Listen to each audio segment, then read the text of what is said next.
에베소서 6장 14절부터 17절까지 말씀 한 절씩 교독하겠습니다. 그런즉 서서 진리로 너희 허리띠를 띠고 의에 호심병을 붙이고 모든 것 위에 믿음의 방패를 가지고 이로써 능히 악한 자의 모든 불 화살을 소멸하고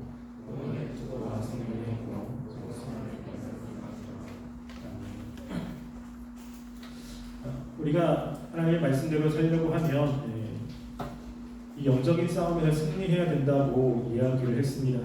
우리의 삶에 영적인 싸움들이 굉장히 많이 있습니다. 마귀는 우리를 하나님의 말씀대로 살지 못하게 합니다.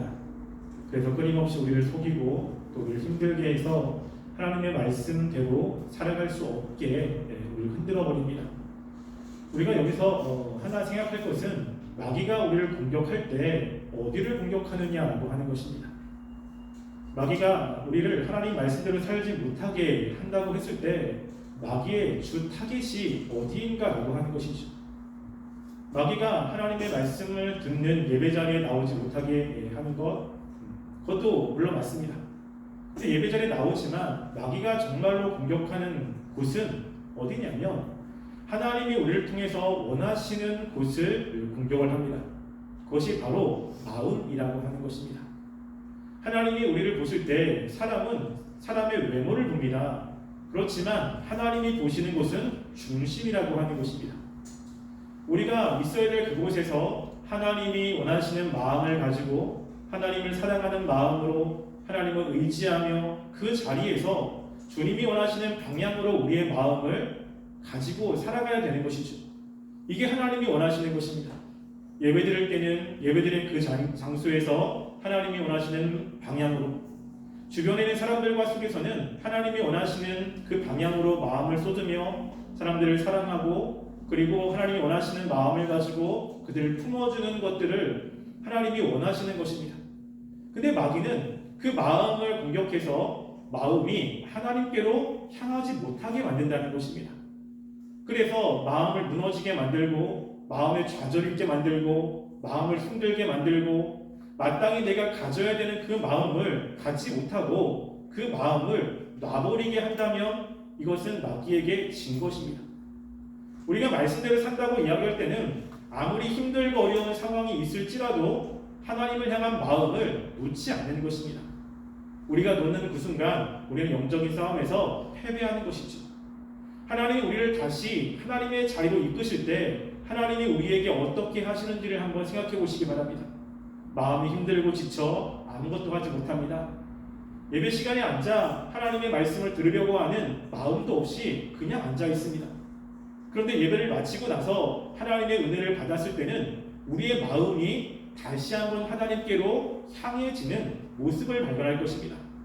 말씀을 들으면서 마음이 하나님께로 집중되고 또 하나님의 은혜 속에서 더 하나님의 말씀대로 살려고 하는 마음가짐이 분명히 생길 것입니다. 따라서 우리가 영적인 싸움을 이야기할 때 영적인 싸움은 다른 것이 아니라 우리가 하나님께로 향했던 마음을 지키면서 내가 있는 그 자리에서 하나님이 원하시는 마음을 가지고 하나님의 방향으로 우리가 살아내려고 애를 쓰고 나아가는 것이 우리가 영적인 싸움에서 승리를 하는 것이라는 것입니다. 마귀는 끊임없이 이것들을 방해한다는 것입니다. 그래서 이 마귀와의 싸움을 싸울 때 우리는 하나님의 전신갑주를 입어야 되는데 우리가 그동안 두 가지를 살펴보았습니다. 하나는 진리의 허리띠고, 그리고 두 번째는 의의 호심경을 입으라고 이게 이야기를 했습니다. 제가 지난주에도 이야기했듯이 이것은 아는 것으로 되는 것이 아닙니다. 왜냐하면 싸움은 이론이 아니라 실제입니다. 실제 우리의 삶에 마귀의 공격이 있고 우리는 그런 싸움 가운데 있기 때문에 우리가 하나님의 전신갑주를 갖지 못하면 우리는 실패합니다.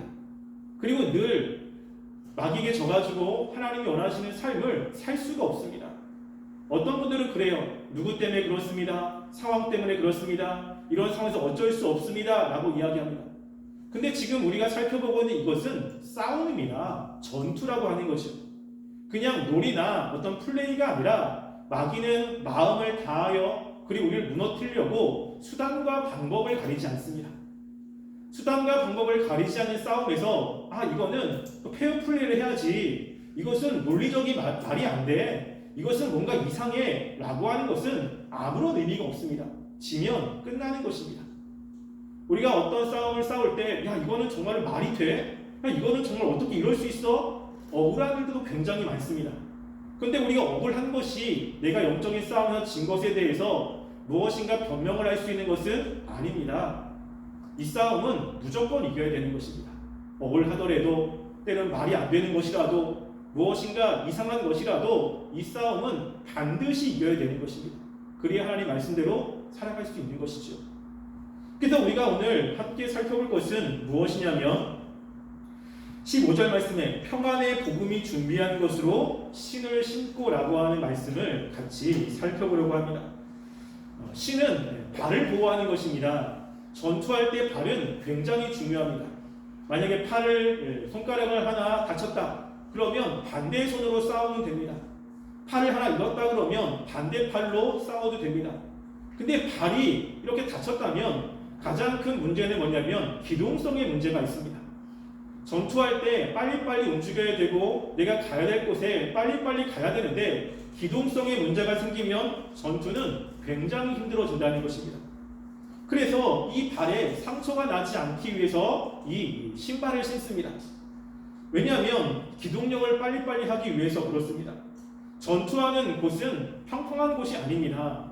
남자들은 이제 군대를 갔다 왔지 않습니까? 저도 이제 철원에서 군생활을 했습니다. 제가 있는 곳이 8사단이었는데 최전방에서 군생활을 했습니다. 그러면 훈련지를 가면 산을 넘습니다. 그리고 돌짝길을 걸어갑니다. 그 평평한 길이 별로 없어요. 다 울퉁불퉁하고 나무가 있고 돌이 있고 자칫 잘못하면 다리를 다칠 수가 있습니다. 한번 다리를 다치면 계속해서 쩔뚝쩔뚝거리고 제대로 훈련을 참여할 수가 없습니다. 지금 무엇을 이야기하냐면 우리가 신을 신어야 된다라고 하는 거예요. 그랬다는 것은 우리가 싸움을 하는 곳, 우리가 가는 그 길이 결코 평탄한 길이 아니라는 것입니다.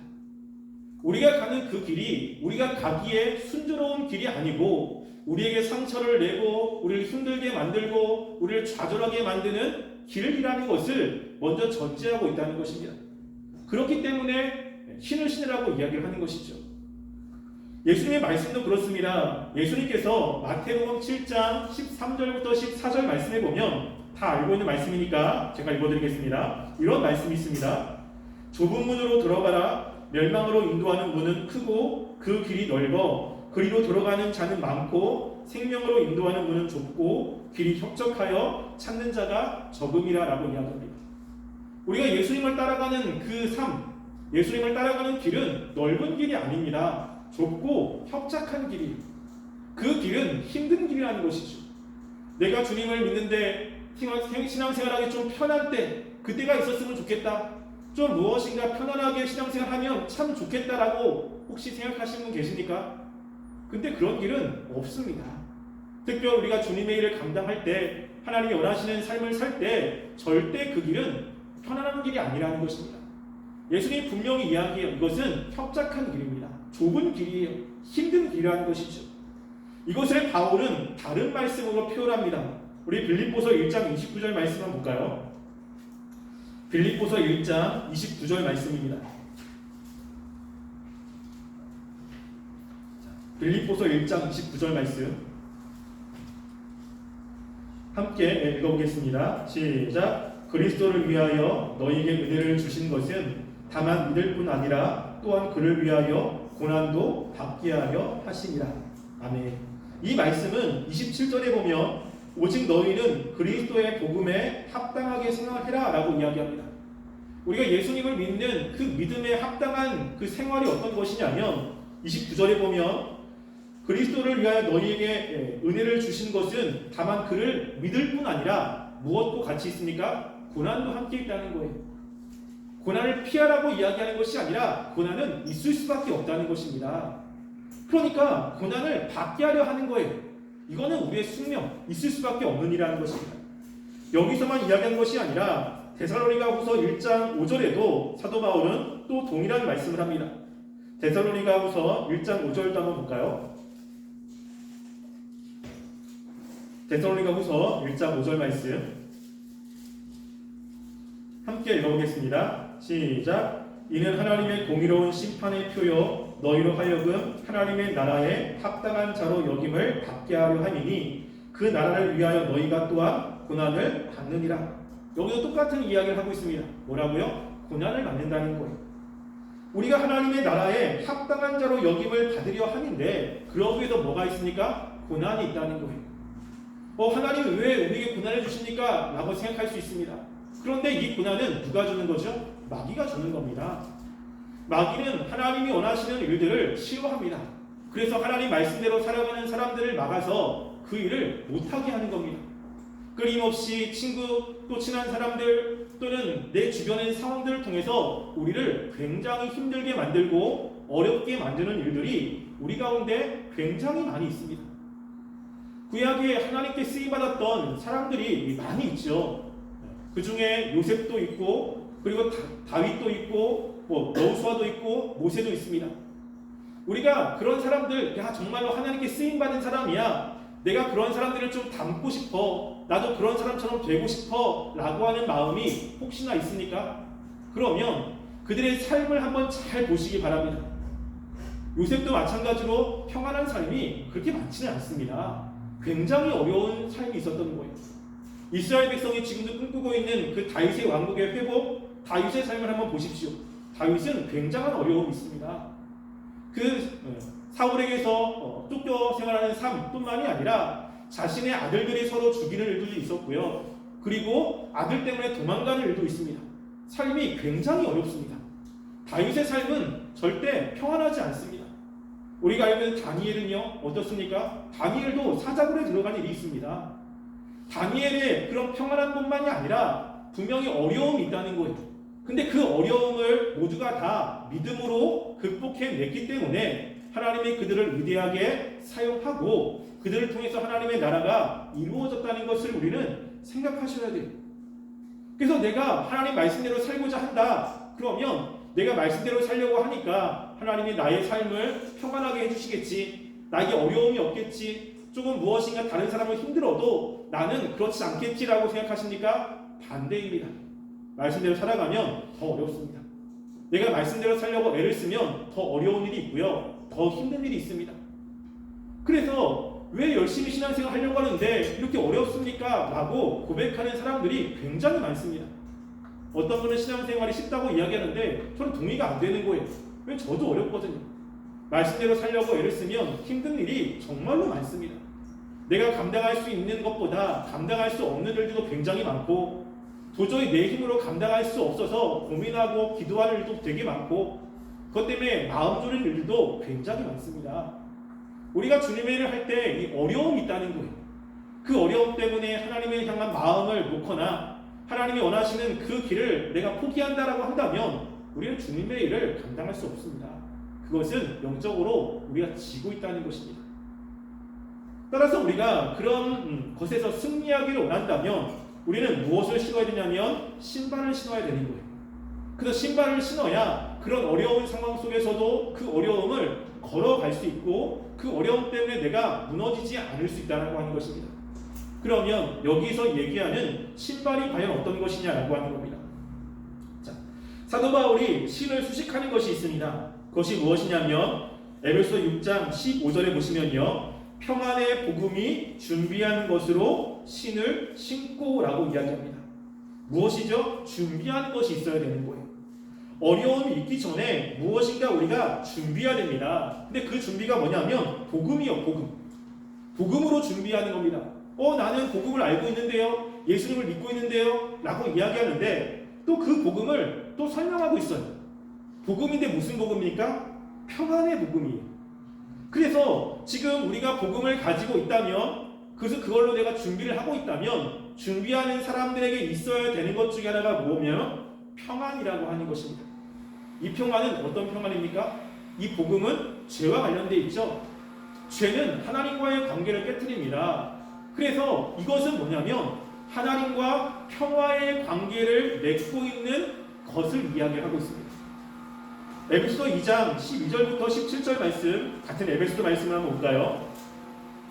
에베소서 2장 12절부터 17절 말씀은 평화에 관한 말씀을 사도 바울이 하고 있습니다.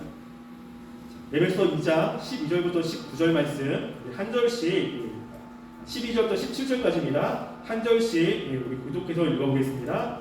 그때 너희는 그리스도 밖에 있었고 이스라엘 나라 밭의 사람이라 약속의 언약들에 대하여는 외인이요 세상에서 소망이 없고 하나님도 없는 자이로니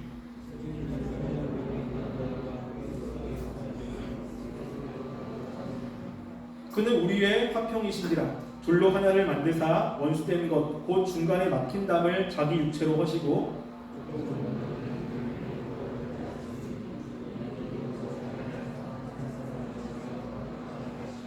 또 십자가로 이 둘을 한 몸으로 하나님과 화목하게 하려 하시니라. 원수된 것을 십자가로 소멸하시고 오셔서 먼데 있는 너희에게 평안을 전하시고 가까이 있는 자들에게 평안을 전하셨으니. 그 말씀에 보면 17절에 오셔서 먼데 있는 너희는 누구냐면 이방인입니다.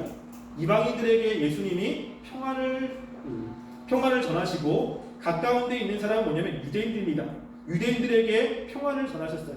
근데 이 평안은 어떤 평안입니까? 그 앞에 말씀해 보면 십자가로 둘을 한 몸으로 하나님과 화목하게 하려 하심이라라고 이야기합니다. 누구와 화목하죠? 하나님과 화목하는 거예요. 따라서 우리가 어려운 그 순간에 하나님을 의지하고 그 어려움을 극복해내야 되는데 어려운 그때 우리 하나님을 찾으려면 준비해낼 것이 있는 것입니다. 뭐냐면 어렵기 전에 하나님을 찾는 삶, 어렵기 전에 하나님과 화평한 관계를 맺는 것이 굉장히 중요하다는 거예요. 어렵고 힘들 때 기도한다. 물론 기도하시는 분들이 있습니다. 근데 어렵고 힘들 때는 우리 마음 가운데 뭐가 자꾸만 생각나냐면 어려운 것만 생각납니다. 힘든 것만 생각나고 그것 때문에 자꾸만 나를 힘들게 만드는 거죠. 생각을 돌려서 하나님께 마음을 쏟아야 되고 생각을 돌려서 하나님을 의지해야 되는데 삶이 힘들어요. 근데 그 삶이 내가 감당할 수 있는 정도의 힘듦이 아닙니다. 그러면 당연히 자꾸만 어려운 것만 생각이 납니다. 신앙이라면 그 순간에 하나님을 바라보고 그리고 하나님을 의지하며 나가야 되는데 자꾸만 어려운 것 때문에 나를 힘들게 만드는 사람 때문에 자꾸만 내 마음은 점점점 힘들어져서 하나님께 나아가려고 하는 마음도 무너지는 것들을 보게 됩니다. 근데 그 어려운 순간에 하나님을 붙잡으려면 어떻게 됩니까? 그 전에 끊임없이 하나님을 붙잡아야 돼요. 평안할 때 더 하나님을 찾아야 되고 어려움이 없을 때 더 하나님을 의지하는 것이 있어야 어려울 때 그 일을 감당해낼 수 있다는 하는 것입니다. 평안할 때 준비되지 않으면 어려울 때 하나님을 찾을 수 없습니다. 그래서 우리가 잘 알고 있듯이 예수님께서 겟세마네 동산에서 앞으로 일어날 일에 대해서 아시고 제자들을 부르셨습니다. 그리고 예수님께서는 처음으로 제자들에게 부탁을 한 거예요. 나를 위해서 좀 기도를 해줘라. 그렇게 예수님께서 부탁을 하셨는데 그 예수님과 함께 있었던 그 베드로와 요한, 야고보가 함께 기도하지 않고 그 시간에 기도하지 않고 잤습니다. 3번이나 깨웠는데 2번이나 깨웠는데 계속해서 잠만 잔 거죠. 주님은 아셨어요. 앞으로 어떤 일이 일어날지, 앞으로 얼마나 힘든 일이 일어날지 주님은 아셨습니다. 그래서 미리 그들을 기도하게 하신 거예요. 근데 베드로와 야고보와 요한은 기도하지 않습니다. 그리고 때가 되어서 이제 예수님을 잡으러 사람들이 몰려옵니다. 그때 예수님께 내가 목숨 바쳐 정말 주님만 따르겠습니다. 내가 절대 주님을 부인하지 않겠습니다라고 고백했던 베드로가 어떻게 했습니까? 도망가는 거예요. 그 어려운 순간에 주님을 붙잡아야 되고 그 어려운 순간에 주님 옆에 있어야 되고 그 힘든 순간에 주님을 위해서 가야 되는데 그 어려움이 그 고난이 너무 힘들어 도망가는 베드로의 모습을 보게 됩니다. 왜 그렇습니까? 준비가 잘 안 되는 거예요. 고백으로 되어지는 것이 아니라는 것입니다. 지금 그 얘기를 하고 있는 거예요. 우리가 신을 신어야 됩니다. 어려울 때. 그럼 어려울 때 신을 신기 위해서 준비되는 것이 있어야 돼요. 어려움이 없을 때, 좀 고난이 좀 덜할 때 하나님께 기도해야 되고 하나님을 바라봐야 되고 말씀을 묵상해야 되고 그 말씀을 묵상하고 그 했던 것이 어려운 순간에 그대로 나타납니다. 어떤 분들이 저한테 물어요. 목사님, 앞으로 삶이 더 어려워질 텐데 앞으로 결혼을 하고 그리고 직장에 들어가고 또 자녀가 태어나고 그러면 삶은 더 힘들어질 텐데 내가 힘든 순간에 정말 주님을 잘 믿고 신뢰할 수 있겠습니까? 저는 자신이 없습니다. 라고 이렇게 얘기하는 분이 있습니다. 물론 그렇습니다. 앞으로 더 힘들어질 겁니다. 더 신앙생활 하기는 어려워질 것입니다. 근데 저는 뭐라고 이야기하냐면 그 앞으로 일어날 일에 걱정하지 마시고 지금 잘하면 앞으로도 잘할 수 있습니다. 지금 어려운 것을 믿음으로 이겼다면 앞으로 어려운 그것도 지금과 똑같은 마음을 가지고 이기기 때문에 앞으로도 이길 수 있습니다 라고 이야기합니다. 지금이 중요한 거예요. 지금 어떤 마음으로 예배드리는지, 내가 어떻게 살아가고 있는지, 주님과의 화평을 이루기 위해서 어떻게 노력하고 있는지, 그 노력하는 것이 어려운 순간에 나타나게 되는 것입니다. 그렇게 준비되지 않으면 어려운 순간에 무너질 수밖에 없는 거예요. 그래서 예수님도 그렇고 지금 나머지 하나님께 쓰임받던 사람들은 하나님께서 그 어려움을 위해서 철저히 훈련시키시고 어려운 순간 전에 하나님과 다른 관계를 맺었던 것을 우리는 보게 됩니다. 어려운 순간에만 하나님을 찾는다고 그것을 이길 수 있는 것은 아닙니다. 지금 어려움이 없습니까? 지금 찾으셔야 돼요. 어려움이 없는 순간에도 못 찾는데 어려운 순간에 하나님을 찾겠습니까? 어렵지 않은 순간에도 주님의 일을 가지 못하는데 어려운 순간에 주님을 위해서 우리가 살 수 있습니까? 그렇지 않다는 거예요. 어렵지 않은 지금, 평안하다고 생각하는 그때 우리의 마음을 하나님께 집중하고 하나님의 뜻대로 살려고 애쓰고 힘드는 삶이 준비된다면 어렵고 힘든 그 순간에 그 어려움들을 이길 수 있다라고 하는 것입니다. 만약에 조금 편할 때 내 마음을 하나님께로 온전히 쏟지 못해요. 하나님과 바른 관계, 평안의 관계를 맺지 않습니다. 말씀도 읽지 않고 기도도 하지 않고 하나님의 은혜에 대해서 생각지도 않습니다. 그런데 어려움이 닥쳐오면 그때 내가 하나님을 묵상할 수 있습니까? 하지도 않았는데 그 순간에 되지 않습니다. 무너질 수밖에 없는 것이죠. 그래서 우리가 정말 여기서 얘기하는 이 평안의 복음의 신이라고 하는 것은 앞으로 우리의 삶에 어려움이 있습니다. 반드시 있습니다. 우리 하나님께 귀중하게 쓰임을 받으면 받을수록 더 큰 어려움이 있고요. 우리가 말씀대로 살려고 애를 쓰면 애를쓸수록 마귀는 우리를 끊임없이 공격해서 힘들게 만듭니다. 그 힘들게 만드는 것은 친한 사람들을 통해서 배반당하는 것도 있고 삶이 어려운 것도 있고 내가 정말로 약한 부분을 계속 건드리는 것도 있습니다. 그럴 때마다 마귀는 우리의 마음을 무너지게 만들고 우리의 마음에서 포기하게 만들고 하나님께로 향하지 못하게 만듭니다. 우리가 그런 싸움에서 이기고자 한다면, 그런 상태에 빠지고 싶지 않다면 우리는 좀 편안할 때, 어려움이 좀 덜할 때 더 하나님께 기도하시고 더 하나님을 의지하시기 바랍니다. 그렇게 매일매일 준비되는 그것은 어려울 때 여러분들을 지키는 힘이 될 것입니다. 매일매일 여러분들이 하나님과의 맺는 그 화평의 관계는 여러분이 정말로 힘들 때, 아무것도 할 수 없을 때 그때 여러분들을 붙잡아주는 힘이 될 것입니다. 여러분들이 이렇게 늘 하나님을 의지하며 주님을 바라보며 나아가는 삶이 되시기를 주님의 이름으로 간절히 소원합니다. 우리 함께 기도하겠습니다.